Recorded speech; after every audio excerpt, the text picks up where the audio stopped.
Et il y a depuis très très longtemps, il doit pouvoir décortiquer le message de la jeunesse. Commencer par déjà l'acceptation de ses opposants. nangu ne réew mi itam opposition tamit bokk na ci ay règles démocratiques. nangu ne gis-gis yi ben tout simplement warul mën a nekk benn. et pour man balaa ñoo yegg fii am na lu bari loo xamante ne ay firnde la yu ci tegu maanaam toutes ces séries de manifestations pacifiques yi nga xamante ne jot na fi am. Le message doit être perçu, Nabokor. Le message doit être perçu et perçu depuis très très longtemps. Parce que yàgg nañu fi def ay manifestations opposition yoo xamante ne au-delà de mbooloo bi mu dajale il faut nga comprendre maanaam message bi nga xam ne peuple bi moom la bëgg a renvoyer. Exemple bi ci mujj mooy la manifestation du F24. foofu itam nguur gi dafa war a décrypter li ko message bi nga xam ne moom la ko jeunesse bi di lancer parce que ñàkk lire message bi nga xamante ne moom la ko sénégalais yi di lancer mooy indi li xew nii tey. Nabou nguur boo ci nekkee il faut nga déglu askan wi nga jiite boo dee déglu ñi dendandoo ak ñi farandoo ak yow duñ la mën a apporter lu bari parce que amaana ki nga xamante ne dëgg-dëgg bu ceebam nii ne yaa ko niinal ki nga xam ne bu poosam amee xaalis yow yaa ko ci def kooku amaana xanaa bu ragalul yàlla dëgg du la mën a wax dëgg gi nga bëgg a dégg mais dëgg gi dëgg ci askan wi lay jóge il faut nga prêter leen une oreille attentive par rapport ak message yi ñu lay jàllaleel il faut nga comprendre ne askan wi nga jiite dafa am fu nu toll fu mu nekk nii maanaam ci naqar dafa am fu nu toll ci mettit dafa am fu nu toll ci loo xamante ne danoo bëgg nga comprendre ne fu mu nekk nii l'enjeu le plus important c'est que il faut que les règles démocratiques soient une vérité vraie ce qu'on a constaté et li jural lii yëpp li ñuy dundee nii tey mooy def ci am lu bari loo xamante ne Sénégal mu ngi koy dund depuis un bon moment les gens alertent mais quand on alerte dañuy jàpp ne kii xëy na noonu pouvoir bi la alors que l'objectif c'est pas ça quand on emprisonne ay leaders politiques wala ñoo xamante ne dañoo bokk ci ay partis politiques et que boobu ba tey ñi ñaa ngi kaas te amul dara lu jóge ci côté boobu Nabou xol yi dañu tàng quand on emprisonne des journalistes qui sont dans l'exercice de leur fonction loolu xol yi dañuy tàng Nabou bu fekkente ne dañoo dem ci réew moo xamante ne ni ñu ngi jublu ci ay élections te ñu jàpp ne yow ki nga xam ne moom mooy seen leader bi ñu wéer ci ñoom yaakaar kookee dañ koo bëgg faagaagal pour que mu bañ a présenté wu Nabou xol yi dañuy tàng bu nu jàppee ne maanaam dafay am koo xamante ne boppam rek la fi nekkalu fi askan wi wala boobu askan wi di wax du déglu nu ko war a dégloo mais Nabou xol yi dañuy tàng somme de choses yooyu nag dajaloo boole kook ñun nu ñuy dundee saa su nekk mais loolu mooy indi li ñuy dund nii tey je le dis souvent bu fekkente ne dañ dee manifester rek bu ñam ci dans le cadre politique il y aurait pas eu besoin de casse pourquoi dem dajji ay Auchan pourquoi dem jël ay pousse-pousse dem vider ay boissons vider ay yóbbu sa kër loolu ko jural mais da ngay comprendre ne askan bi dañoo xiif te dañoo sonn les gens sont extrêmement fatigués yu mel nii bu amee dëgg la am na ñoo xam ne cause bii moo leen tax a jóg looloo tax ñuy xeex mais ñeneen ña dañ cay rax mën a fajaale seeni soxla ñoom mooy jur yàq gi mooy jur càcc gi mooy jur agression bi mooy jur plein de choses yoo xamante ne moom la ñuy gis fii ci Sénégal donc nguur bi nga xamante ne moom moo nekk ci régime bi actuellement bu mënul décrypter ce message là ba ñu ko jàppee tout simplement ne lii xëy na c'est une vague boo xam ne dafay traverser rek day romb non ce n'est pas une vague buy traverser di romb c'est un problème boo xamante ne il faut le régler et pour le régler il faut nga natt li nga xamante ne moom mooy nit ñi message ba ñu lay jàllale nga dégg ko ci noppi garmi yi nga am war a mën a comprendre ne askan wi nga xamante ne ñoo la souteniroon wan la mbëggee la cofeel wan la kóolute ba ay élection jot ñu fal la élection yeneen jotaat ñu wóoluwaat la dénkaat le suffrage universel nga nekk président de la République ci durée 2 mandats ñu yegg ci cappaandaw goo xamante ne ñoom gis nañu ne doy na am na foo xamante ne bu nu fa jeexee buñ fa tolloo bu jeexee jeex na am na keneen koo xam ne moom la ñu bëgg moom la ñu yaakaar te ci kooku la ñu wéer seen lépp pour que mu mën a nekk seen président mais loolu itam faaw nga déglu ko. faaw nga déglu ne ginnaaw bi ñu éliminé ñaari opposant ku ci mel ni Karim ak Khalifa askan wi nee nañ du am ñetteel maanaam Sonko du ci topp léegi ñoom bu ñu décortiqué wul mami message boobu yépp te ba tey ñu ngi rayante askan wi ñu ngi génn di fippu gis nañu arrestation des centaines de militants de PASTEF mais ça n'a pas réellement réglé le problème parce que ñiy xeex ñu ngi ci mbedd ba tey di xeex finalement est-ce que sax ñoom mës nañ ñoo bàyyi xel wala mës nañ ñoo dégg naa leen bi ñu doon wax est-ce que dégg nañ ñu ndax bu ñu demee ba ñeneen di ci ñàkk seeni bakkan ñi am ci ay gaañu parce que ñu ngi ñuy wax démb que ni am na ay soxna yoo xamante ne lii nañu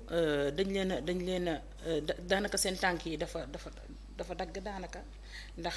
ci manifestation yi la jógee ñu am ci ay gaañu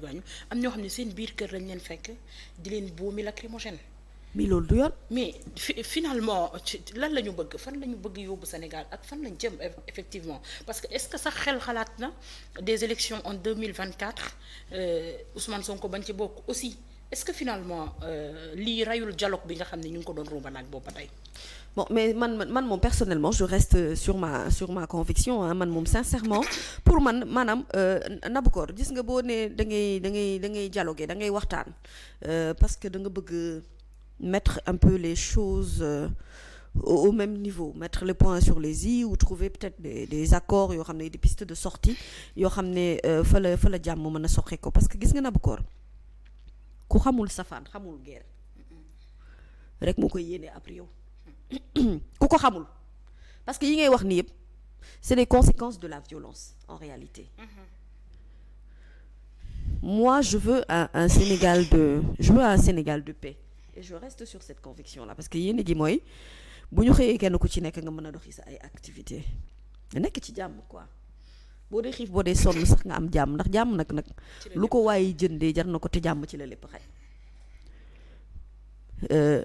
xëy na parfois dina yomb facile sax pour yenn yi nga di ko tenir tant que nekkul sa mbokk moo ci génn àdduna wala nekkul sa jegeñaale moo ciy génn àdduna waaye ñun ñëpp ay sénégalais la nu ak ñi ci ñoo ta ñàkk seen bakkan mu nekk xale mu nekk mag mu nekk góor mu nekk jigéen tranche d'âge boo mënti nekk gis nga nabu jàmm mooy lépp ndax tey jii foyer de tension yi nga xam ne moom mooy am ni yëpp te lu nekk mën caa xewi man ku ma ci dégg kenn koo xamante ne am nga ci ay gaañu yu tar rek moi ça me déchire le cœur encore moins su ma déggee ko ci ñàkk bakkan maanaam du mbégte ci ñun ñuy seetaan Sénégal mu yegg fii quand on est spectateur malheureusement dañuy participer ci li nga xamante ne moom mooy xew nii buñ dee gis ay guerre ak ay coow maanaam xeex manifestation di am ci yeneen i dëkk quand on le regarde de loin mais on est touché par ces histoires on est touché par ça bien que concerné wu du suñu dëkk encore moins bu fekkente ne ñun ñii nga xamante ne maanaam ñoo fi nekk di fi yeewoo di seetlu vague de violence boobu et pour man état moo war a garantir paix boobu stabilité boobu équilibre de vie boobu c'est la responsabilité de l'état moo war a créer les conditions d'une vie boo xamante ne mooy permettre ñi ñu mën a dund dëgg-dëgg ci jàmm et dans la cohésion sociale loolu nag dafa am ay instruments yoo xamante ne moom mooy instruments yu solides yi nga xam ne moom mooy tax maanaam état mën a pour man ni ñu koy faral di waxee tout le temps ay forces restent à la loi non ce n'est pas le vocabulaire pour montrer leur force one peuple que ni ñoom ñoo yor ñoom dans tous les cas mënuñoo am force parce que force moom wax dëgg askan ak peuple moo ko yore nabu peuple ak askan yërmande ngay jiite ci ñoom cofeel ak mbëggeel ngay jiite ci ñoom yërmande googu mooy jur yow maanaam lii tax sa objectif mooy nga fexe ba seen condition de vie ñu mën a améliorer mais au-delà de tout cela en fait il ne faut pas avancer aveuglément et puis en ayant les oreilles bouchées c'est pas possible il faut qu'on avance en ñu attentif ci li nga xamante ne maanaam actes yi ñuy poser naka la ko askan wi di jàngatee derrière loolu mooy nga xam ne vraiment yëf yi ngay def ni am na feedback bu war a mën a dox ci sa diggante yow ak ñi ngay liggéeyal parce que aujourd'hui ñi nga xam ne ñoom ñoo fi nekk ci nguur gi askan wi ñoo leen fi teg bu ñuy liggéey askan wi la ñuy liggéeyal te ñun ñëpp kenn ku ci nekk ci ñun da ngay cotiser pour que réew mi mën a dox donc am nañu gis-gis am nañu point de vue ci li nga xamante ne maanaam noonu la ñuy doxalee sunu réew saa su nekk gis-gis beeg point de vue boobu nag il faut pas que ñi ñuy waxal maanaam ñu bañ a dégg li nga xamante ne loolu lañ leen di wax mais il faudrait que ñoom ñu accorder toute une importance bi nga xamante ne moom la ñu leen war a accorder ci mbir mi ni mel. Naboucor encore une fois le Sénégal dafa nekk dëkk boo xamante ne dafa am ci ñu ko bâtir ci ay valeurs. dafa am loo xamante ne dañu ko cee tabax te tabax googu ñuy tabax noonu dafa j'ai l'impression que ñu ngi koy commencer di ko perdre de plus en plus ci ni nga xamante ne noonu la ñuy doxalee tey aujourd'hui au jour d'aujourd'hui bi may wax ak yow ba ñuy jëm ci ay élections présidentielles yu 2024 c'est-à-dire ku tiitul ci ëllëgu Sénégal kon man xamatuma ci yow dara booy constater di xool dëkk bi ni muy doxee rek ngay analyser tous les jours que je fais ngay xool comment les gens fonctionnent. Tu dois avoir peur de l'avenir de ce pays. damay firndeel rek say kàddu gis nga le président Sonko avant muy nekk à l'hôpital SAMU mooy procès bi nga xamante ne dañ ko doon bëtal. waaw am na ku ñu boomoon ci bët. te mu doon yuuxu di jooy. tout le temps kàddoom yi dafay résonner ci sama bopp. naan man pourtant honnête citoyen la man te fu ma dara. damay revendiquer rek li nga xamante ne moom laa yellool. pourquoi ñu yàq samay bët. dafay raisonner dama gis léegi Pape Alé Niang def benn tweet. nee na un jeune sénégalais abattu froidement ces derniers mots ont été. maanaam ki ñu boom ca Kaolack ca Ziguinchor li mu mujjee wax. écoute bien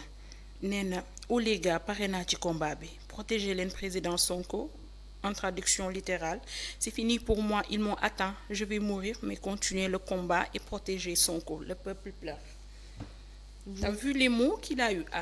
te mu ngi doon ñàkk bakkanam mais li mu doon wax mooy moom pare na ci combat bi. Tu vois cette jeunesse qui bu paree pour dee mais en retour amuñu wala ñi ñu jiite ñoom amuñu yërmande ci ñun. amuñu ne xalaatuñu ne suñuy rakk ñooy dee ci àll bi xalaatuñu ne suñuy doom ñooy dee ci àll bi mais dañuy continuer quoi dañuy continuer di tirer di ñu rey dañuy continuer di ñu gaañ ñuy làgg dañuy continuer ñuy am li ñu metti ci suñu doxalinu réew mais duñu ko wax.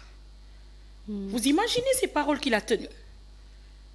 si ça ne peut pas faire peur wala bu fekkee lii taxul ngeen reculer lan mooy tax mu reculer. Finalement même quand on nous parle de médiation moi je n'y crois pas. Parce que ku tiim nit muy ñàkk bakkanam bu la loolu reculer wul man gisuma lu la mën a reculer loo je ne vois pas ça m'a fait très mal ça m'attriste ça me fait mal au cœur. Ouais, je te vois mais parewuñu sax je te vois même avoir les larmes aux yeux. parewuñu sax pour yërëm ñu